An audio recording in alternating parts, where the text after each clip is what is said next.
Welcome to the DevReady podcast. Joining me on the DevReady podcast today, we have Deb Szabo. I haven't met Deb before, so as every episode, we're going through this for the first time. Deb, I'll let you take it away and introduce yourself. Thank you so much, Anthony. I'm pleased to be here. I'm Deb Szabo, as you mentioned, and I run a business called Content Catalyst. And I actually am a marketing strategist, and I set up Content Catalyst as a business a couple of years ago to essentially help businesses leverage video in their marketing. I found it to be an incredibly helpful tool, and I was working in the wine industry at the time, and still do. And my goal was to help other wineries, direct-to-consumer wineries, help leverage videos. But what I found through my business groups, there was actually a whole lot of other audience of people, service-based businesses, online coaches, people selling digital products that actually wanted the help as well. So that's how Content Catalyst was born. And originally, I created a digital product to help people get ready to be able to leverage and use video on social media. But there was so much more to using video and strategic marketing than just that. So last April, I launched Content Catalyst membership, and that was essentially a community, a marketing hub to be able to support business owners and their team to be able to leverage strategic content marketing. And then out of that has evolved again a product called Blueprint, which is essentially the AI brain for your content marketing, essentially, because now AI has been an absolute game changer in the world of business, and not a lot of people are leveraging it to their potential. They get onto ChatGPT, and a lot of people think that AI is writing a prompt into ChatGPT, and they get pretty average answers, and they're not setting up and leveraging it to their best ability. So now, for me, it's all about how can a business leverage video and AI as a tool in their marketing toolbox, basically. And it's very important to use it the right way, especially because Yes. there's so much fluff out there, and then there's like the ultimate one prompt to do everything for you, which never works. No. So learning how to use the tools correctly to get the value will take you to another level, as opposed to write me a blog post and that's all you're writing 100%. in ChatGPT. And I guess because of my tech mind, that's how I got into learning everything about video, because I go down a deep rabbit hole and consume and learn everything about it.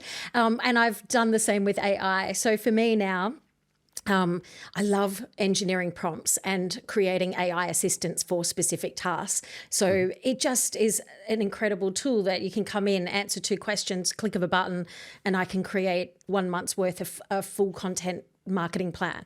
It's a huge time saver. And now you just have to review it and put your expertise on top. Yeah. Yeah. So what set you on the path to create Catalyst? Again, it was the need of witnessing businesses struggle with the same thing over and over again. And I just did a presentation the other day about a lot of businesses are still using 2015 marketing tactics.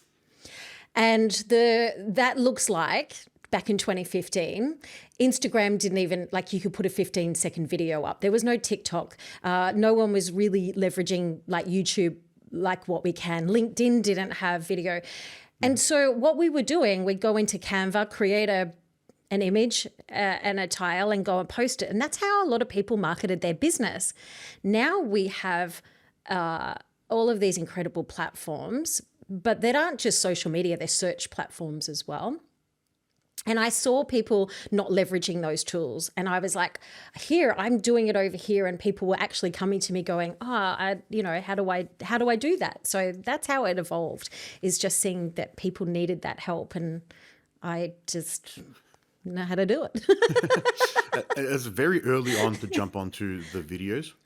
So we started marketing a real proper marketing push in 2017, I think it was. Yeah, right. So that's 9 years into our business. It took me that long to then realize, all right, we have to start making content consistently, because before that we weren't really sure what to do. And I also didn't like making videos because I didn't like the sound of my own voice. Most people And now don't. there's 230 podcasts of my voice droning out people's ears. Yeah. Yeah. And I feel like that is the common reoccurrence that I hear all the time, and that is people hate hearing the sound of their voice and they hate seeing themselves on camera. And I deal with that every day. I understand the pain of that. So I guess my understanding of that helps other people be able to have the confidence to show up on camera as well, because there are things that we can use to help us show up on camera and remove those barriers. And I've also learned there's about 4 different personality styles when it comes to turning up on camera of your personality, of whether you are, give it a go, Gary, or, wing it, Wendy, or Penelope Perfectionist, which is what I am.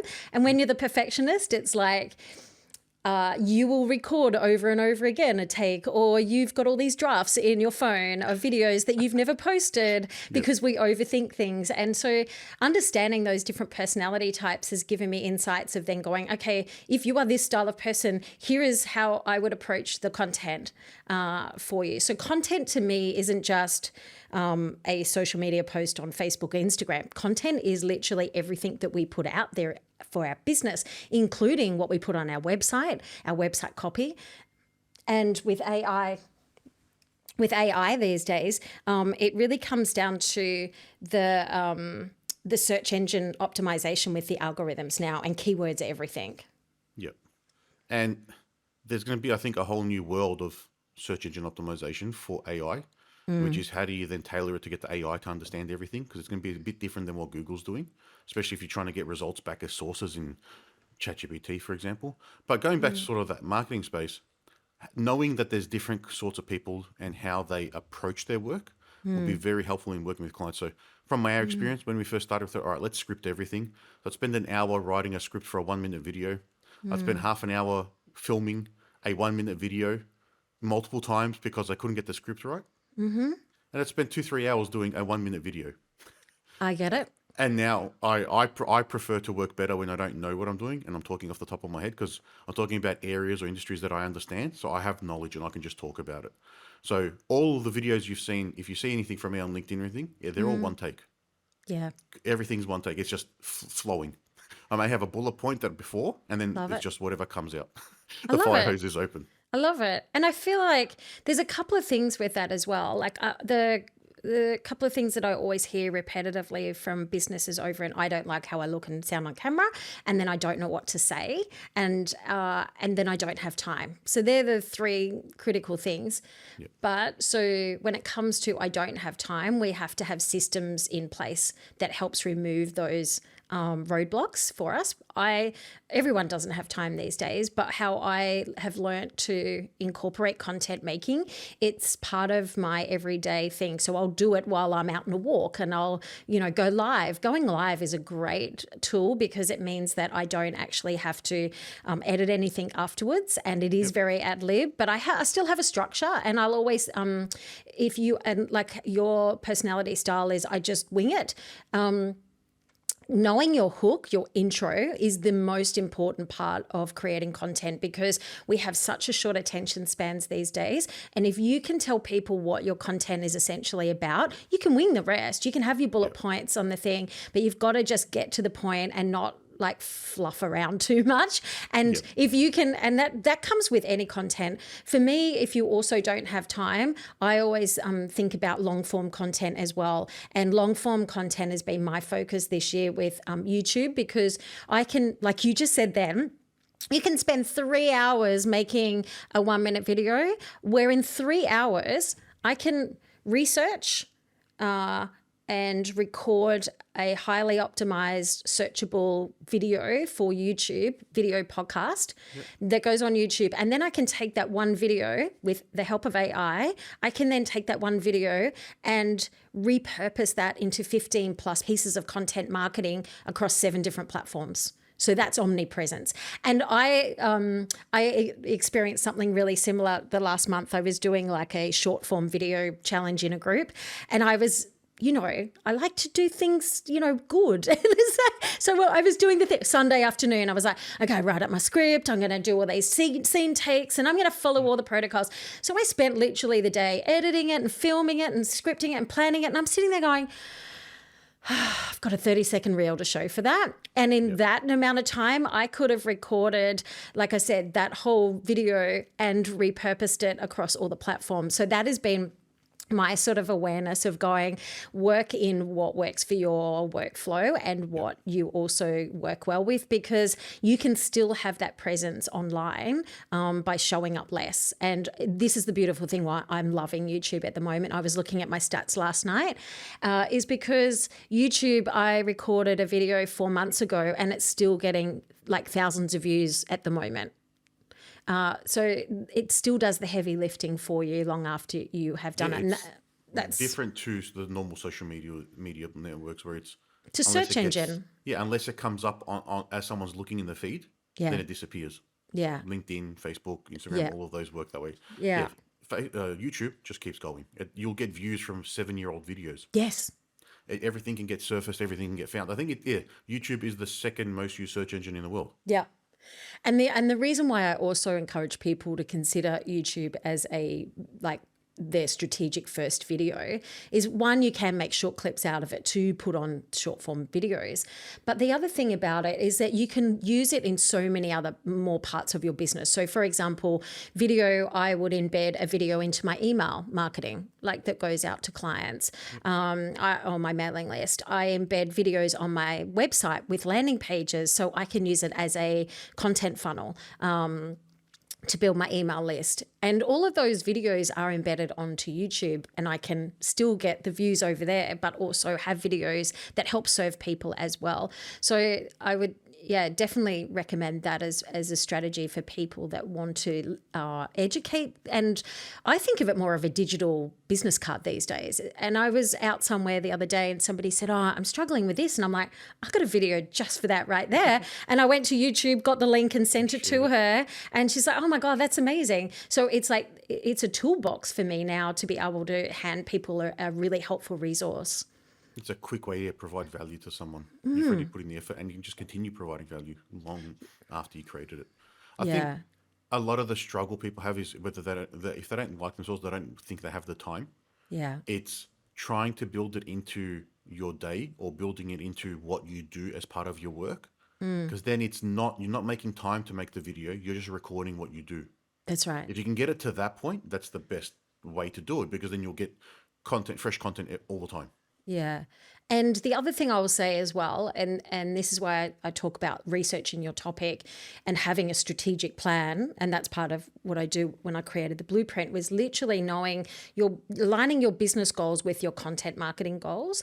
And once you do that, I can plan out a year's worth of content with a click of a button.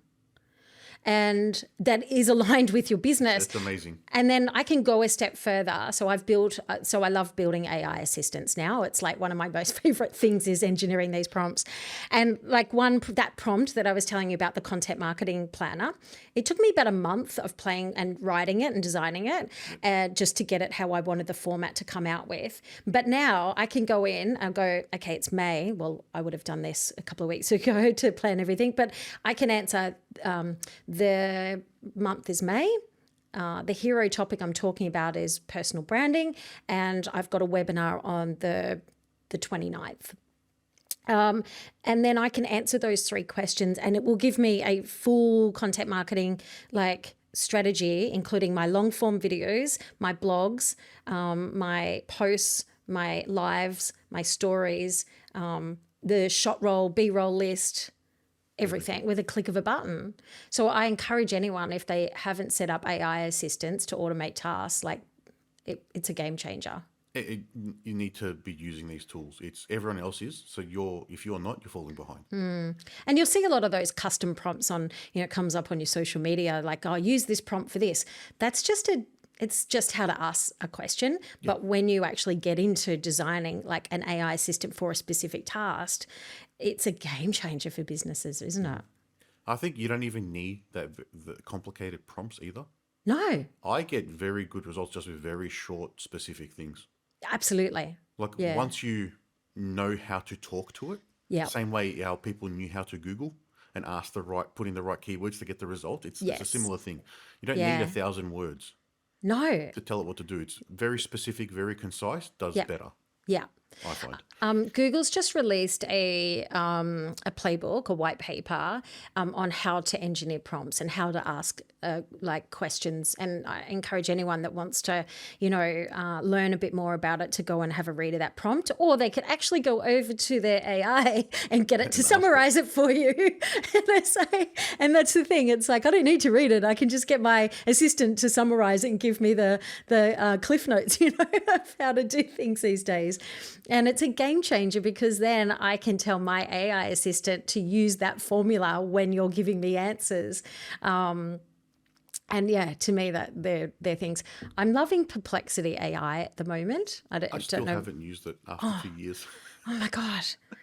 So do you ever use anything besides like ChatGPT as I far use as Claude, ChatGPT. I do a lot of coding and like data processing with the tools. Yeah. And then occasionally, here's a topic outline and work on a blog post, things like that. Okay, so I'm loving Claude 3.7 on it. I just think that is just, it's such a game changer. And this is probably why I like Perplexity, is because I know everyone loves using ChatGPT and it's amazing. I love it. But what I love about Perplexity is that I can choose from like 7 different AI assistants depending on the task. So if I want to do that, I can go over to Claude and now it'll just automatically select, but I can still nominate to use DeepSeek or Claude or Chat or for whatever task I'm doing. And I'm like, it's just, it's just a game changer for me. I love it. And now like the phone voice activator, I can literally, and I did this last weekend, I was like, I'm looking at going down the South Coast. Can you recommend some places? And it's like, so it recommended the places. And then it's like, oh yeah, that sounds good. That place there. Okay, cool. Would you like me to book you a table? And I'm like, yes, please. And it can get to that level through Perplexity. Yeah.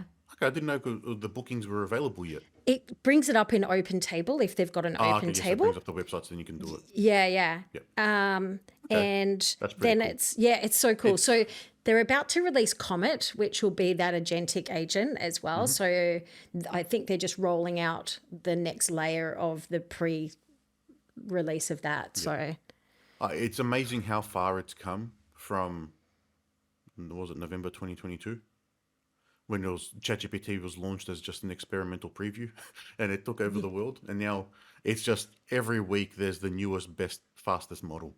I know. It's very hard to keep up for people. So how have you found in your business trying to stay on top of all this AI changes? Because you've got your marketing focus, but you're very heavily leveraging AI to make that work.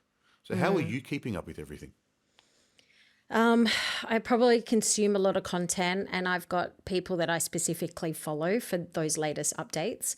I think that as a marketer, I've been doing this for quite a few decades, and one of the things, like, the foundations don't change of the marketing fundamentals, but what has changed are the tools and the tech to be able to do it. And if I don't stay up to date with those changes, then I'll get left behind as a marketer. So one of my things, and I guess it's just my love of learning as well, is I geek out on those kind of things. It's like, and I'll like me. Yeah. It's like, so I'm like, oh, that's a cool tool, and I can get lost, for days down a rabbit hole learning something and really understanding it. And I feel like just having certain people that you follow that are up to date on it and subscribing to those tech platforms or newsletters that are cutting edge stuff, I feel like has been a game changer for me. And I'm still so far behind in everything. That's the reality. Like, everyone else goes, oh, you know so much, and I'm like, yeah, but I'm so far behind everyone else. Like, that's the reality. And for me, because of who my clients are, I just want to make it really approachable and not overwhelming. Like, I was presenting the other day, and it's like, how many people in the room use AI? And they're like, yep, I use ChatGPT, and the other half are like, I'm still really scared of it. I'm really overwhelmed by it still. And so that's my goal, is to just bring them up into that stage of how they can use it every day, as opposed to, like you said, you're at the advanced stage where you're coding it and you're building things and you're doing all that. And I just want to be able to have it as a practical tool for people to use every day, so they don't have to be the tech guru, Yeah, I think that's what we found with businesses that we've spoken to. It's overwhelming. Yeah. They don't know where to start. Yeah. And then they don't know what it's capable of. That's And right. that capability is changing. So it's hard to be on top of. No one is on top of this anywhere. No. Even the people on YouTube that have the 400,000 followers who are making daily or weekly AI Yeah. update videos, Yeah. they're just trying to keep up with the news as well. 100%. There's no one that knows all of it. It's changing too fast. There's too much Exactly. going on to try and even cover it all. It is head spinning, and the same, and this is why for me AI and video are closely aligned as a marketing tool, because all the video stuff these days and programs and platforms are all entwined with AI. And like for CapCut, for example, like the amount of things that CapCut can do, and I love, because I teach CapCut inside Content Catalyst once a month. We do my editing session because it's such a user-friendly program for the It's so everyday easy person. to edit videos on there. So I was using Premiere Pro, right? But Yeah. I can't teach that to the everyday person and their VAs. So I started to use CapCut for my everyday editing so I could stay up to date on everything. And I'm loving it. Can I just say, like, I just love how, and they've put in so many editing things in the background now, and it just keeps getting better and better. So for me, as far as like, AI isn't just ChatGPT. It's in Canva these days. Like it's in CapCut. It's in everything. Yeah. And to go back to, you can spend a lot of money testing out all of these like programs that are getting released. And I do. I test them out, and then I'll always come back and recommend that to my audience so they don't have to spend hundreds of dollars testing out all these subscriptions and time doing that. And I'll always just come back to the basics. I use Perplexity AI because I love the flexibility of using all the AI models. I still use chat, don't get me wrong, but I use CapCut, I use Perplexity, I use Canva, and I mean, they're my go-tos. I use StreamYard for recording my content because I like to go live. But apart from that, I keep it fairly simple. I'm always experimenting, like I'm playing around with Leonardo AI at the moment, and I'm loving that. But again, every time you turn around, ChatGPT's just released something. It's a better image model. Like it just changes so fast. So you've got there's the core foundational things that don't change, and they are AI, even though they don't have the chat or the large language model. Yeah. So a lot of people are getting that term confused with, AI is just chat. Yes. But AI has been around for 50 years. That Yes. term. It's people trying to build neural networks to replicate how the brain operates. Yeah. And they've been attempting this for 50 years, and we've been at the cusp of an AI revolution. It's always 2 or 3 years away, every 5 to 10 years. Yeah, 100%. And that's exactly right. It's been around for such a long time. And that's my my goal at the moment, is just to help the everyday business owner leverage it to the point that it doesn't sound like ChatGPT's written their blog, or, it's like I've seen some really average website descriptions about things, and it's like, how can I show you how to use it better? So that's the reason why I'm a massive fan of using that long form hero piece of content as a video podcast, because we're much more likely to have natural conversation and express our expertise naturally. And then when I do that, I then take that transcription, and again, I do all this in CapCut. I don't need to go out and do anything else. I can literally edit my video in CapCut, extract the MP3 for my podcast, extract the transcription, get my show notes that are optimized with keywords for like searchability online. But then I can get it to write a blog. Now I know that I can get Chat to write a blog, but there's blogs and there's blogs. So my blog is literally rewording what I've said out of my mouth, but in a written format that has header tags and the hierarchy, so it's optimized for SEO. And so to me, that's how we leverage AI better, or LLMs better, because we can get the more authentic conversation happening. It's just shortcutting that workflow. Like I have a business bestie, which most of us have in our AI, in our chats or Perplexity or whatever. And it's like, I didn't have any specific instructions too much in it. And then I found somebody who'd had a custom prompt, and I took the bits that I liked out of it, modified it to mine, and then it just game changed the responses that I was getting at. Like it became conversational to me, and it met me at my level. And I feel like that's what a lot of people miss, and that's why they get average answers, right? And that's how to use it well and how to use it properly. And because you've spent the time to play. Yeah. A lot of people, like I mentioned, they don't know where to start, so they don't even start playing with it. Once you start playing with it, you understand its capabilities. Yeah. The way my brain works, once I understand something, I can then have more ideas that spawn from there. That's But right. you can't get that just by listening or watching someone else. Even watching, you have to then go and play with it and see how your variation of whatever they're showing works, because it's going to be different because you're asking it different things, or you're trying to get it to match your tone or your voice. And all of that's Absolutely. possible. You just need to jump in and start playing with it. And then if you're getting overwhelmed, Yes. you've got people like yourself in the marketing space or people like us who can help set up automations and process improvement Yes. tools or anything to try and bring things in to help you get to that level. Yes, absolutely. And allocating like specific assistance for specific tasks. Like I have a generalist, as I said, but having those like AI assistants that are designed just to do this is a game changer as well to get those better answers for me. And we're talking about perplexity of being able to switch between those different AI models. So I would take that same prompt and I would actually set up that same instruction and test it out on Gemini, Grok, Chat, Claude, Perplexity's standard model, and just to see the different answers that it gave me, and DeepSeek, that's the other one. And the different answers that it gave me was chalk and cheese.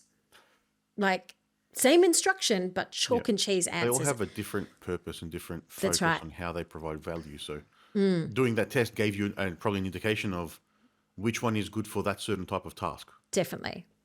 Yeah, it's a game changer for sure. So what do you reckon is going to happen over the next 6 months as far as AI? Like in 2025, what do you think as businesses, do you think we need to focus on? So I was going to say I can't even tell you what I think is going to happen next week in the world of AI with how fast it's moving. I know. But as a business, it's definitely you need to spend some time to just play with the tools, whether it's just download ChatGPT even or whatever it may be on your phone, and just ask it really simple questions, and just that starts that. Oh wow, this can actually do something, and then you'll go down that path. You can even ask it, "What can I do with you?" That's right. Yeah, you can. There's a lot of paths there, but I think what's going to be important is starting to get those AI automations in the business for certain tasks, whether they're marketing activities or if it's just very something trivial like an email comes in and write a draft, or an inquiry has come in from your website and you connect it to one CRM, but then you can use Make or NAN or Yeah. Gumloop to push it into another platform Yeah. where it actually does it, and that saves 3 minutes of data entry. And if you're getting a lot of those every day over the course of a year, that's a lot of time saving. So I think it's really about understanding what's possible and then thinking about what tasks that people are doing, like data entry or copy and paste work. That's where Yeah. you can get the initial, that's the low hanging fruit that you can then tackle and try and get some improvements in. And Yeah. if you don't have the time to sit there and spend to learn how to do automations, I'd advise you not to do that if you're not technical either, because that's another job trying to learn how to do those things if you've never been in that space. Exactly. Find YouTube videos, find online templates, find that like NAN lets you download workflow templates or copy and paste them between systems. So if you can find a good resource, you can do that, or reach out and find people that can help set things up. But it's definitely trying to use the AI tools to do very specific tasks. And I also think don't think the agents will do everything. Because a lot of people I think are getting caught up in, oh, I'll just add an agent and it'll do everything, run my entire business. A lot of business is repetitive. Agents are not good at repetitive tasks. They're good at exploratory tasks where they don't know what the outcome is. A process is these 7 steps repeat every single time something happens. That's not an agent. That's just a general workflow that you can automate. And do you think a lot of people confuse that with automation? That Yes, definitely. So the agent they think is automation because then they don't have to write out the steps. They'll let the agent figure out the steps, but then there's no consistency. And then there's also a cost to the agent to do that, to figure that out.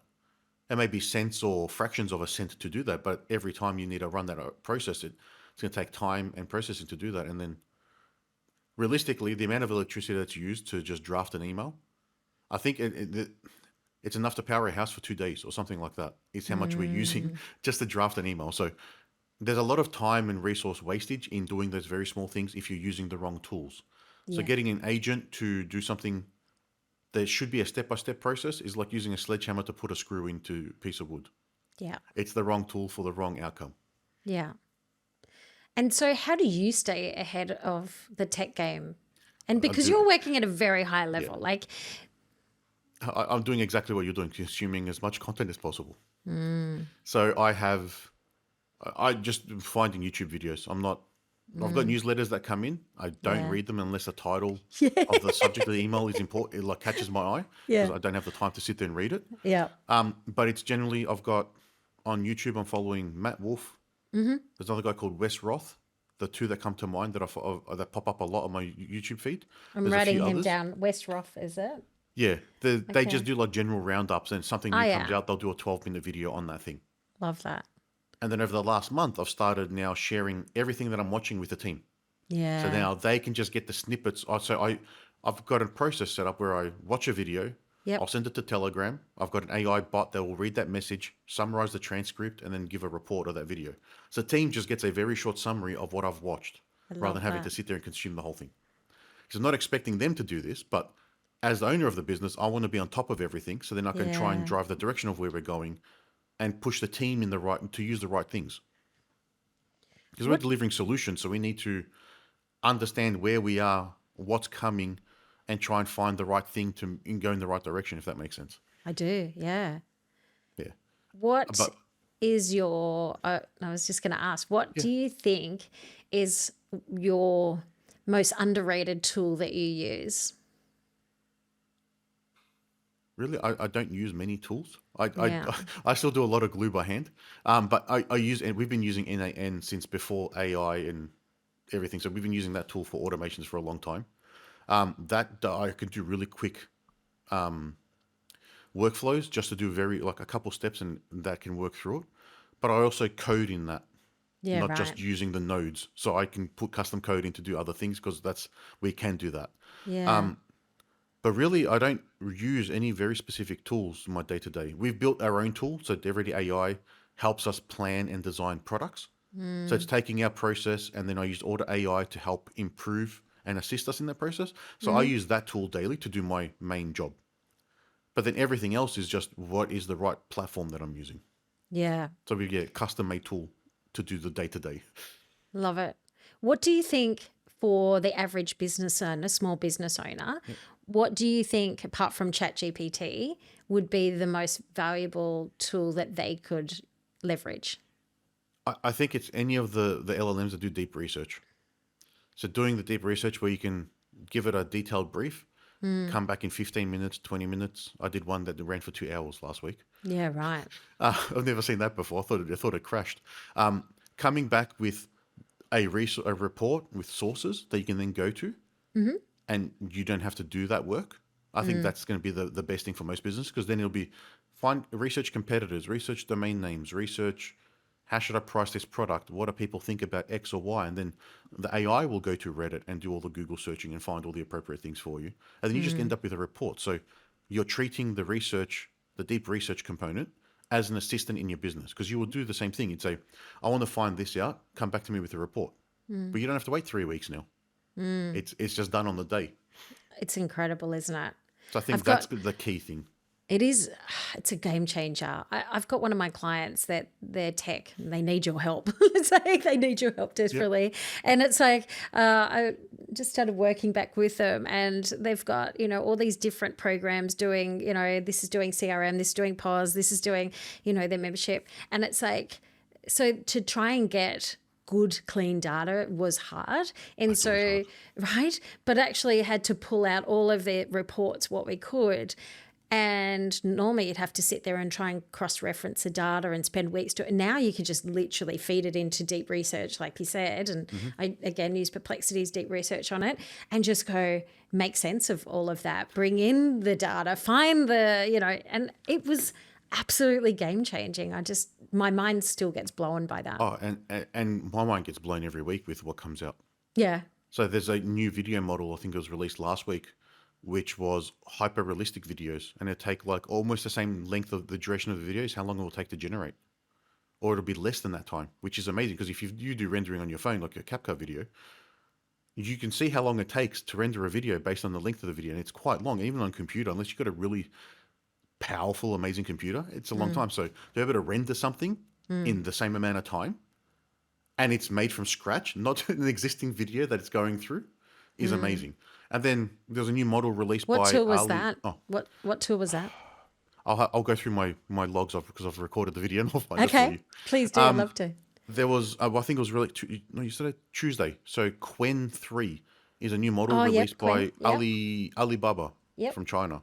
yep, That yep. runs apparently as, in benchmarks, it's as good as O3 from Mm-hmm. ChatGPT, but it can run in 2 gig of RAM on the computer. So for those who don't know, these companies are spending hundreds of millions of dollars on data centers and graphics cards to process these large language models. Then DeepSeek was the first one that came out that would really run as an open source and was trained really quickly. Mm-hmm. Now it's like, if you can run it on your own computer and it's not going to blow it up because of how hard it's running, Yeah. this is a huge transformation again, because now you'll start getting into what we call like edge devices. So you'll have little devices that can be connected to a network or and not necessarily like your cameras that you run, your security cameras around your house, or other sort of internet connected devices can run AI locally without going to the cloud now. And we could get to that point where they'll be able to run them and do that better. So you'll have an assistant with everything processed locally rather than going back to the server and coming back in probably not too long. So Amazing. there's a lot of changes going that way. So what do you think is going to, like, if as a small, like for the small business owners or just corporate businesses in general, like what do you think is the thing that they need to be aware of the most if they don't want to get left behind? And I feel like there's a kind of a balance here of hearing two sides of like it's going to take our jobs, but also there's a resistance, especially in a lot of corporate businesses that I deal with. There's a resistance in using AI as well.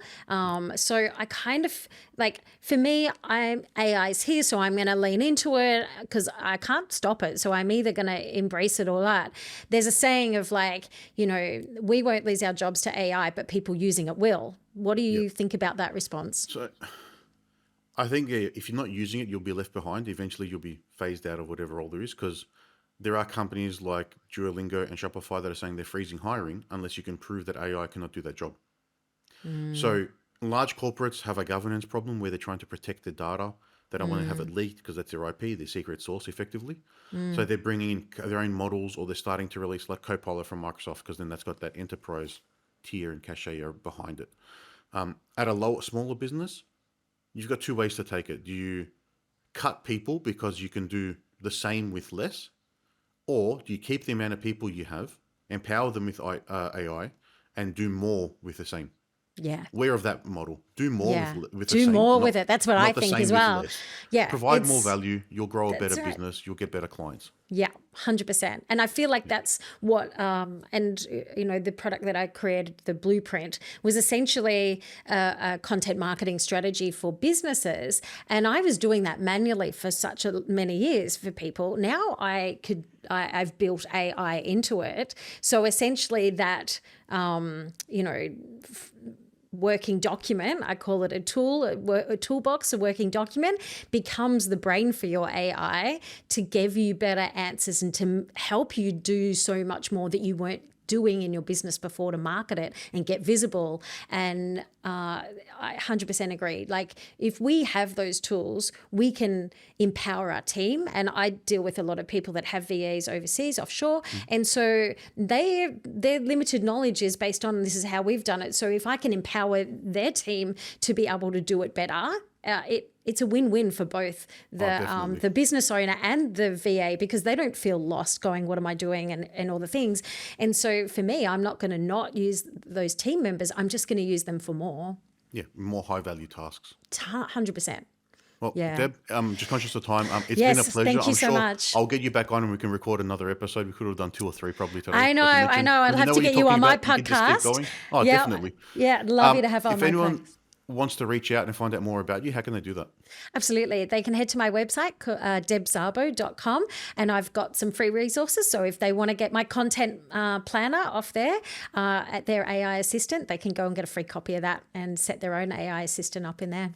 Awesome. As usual, we'll add all that to the show notes. Once again, Deb, thank you for joining me on the DevReady podcast. Thank you so much. Thanks.